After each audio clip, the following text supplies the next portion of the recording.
En vrai de vrai, les avocats, ils aiment bien les deals. Les bons gros deals. Les big deals. Ça, c'est encore un freestyle de ma part. Et c'est logique. C'est à la fois rapide et on évite l'aléa judiciaire.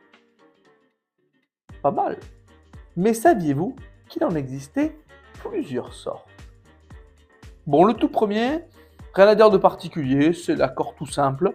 Aucun particularisme, certes, mais le régime général des contrats s'applique. Notamment toutes les règles, rapport à la bonne foi, etc.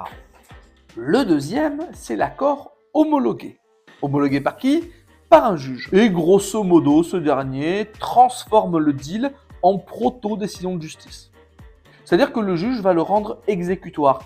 Exécutoire, ça veut dire qu'on pourra recourir au service d'un huissier, afin d'en assurer la bonne exécution.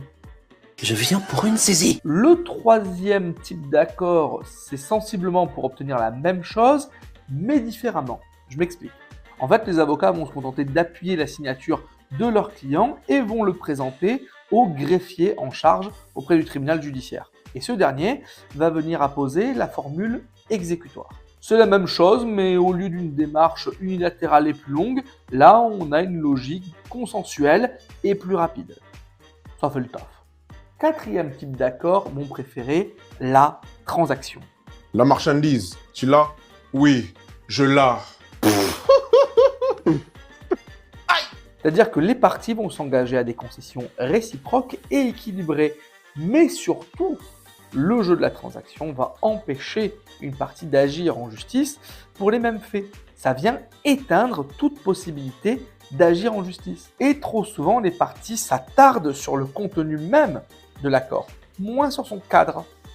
Et c'est un peu dommage parce que c'est le cadre qui va permettre une prompte sanction en cas d'inexécution. Et donc qui va venir conditionner la teneur même de l'accord. C'est bien pour ça que c'est le job d'un avocat. Ah, j'oubliais. Et bim, du droit.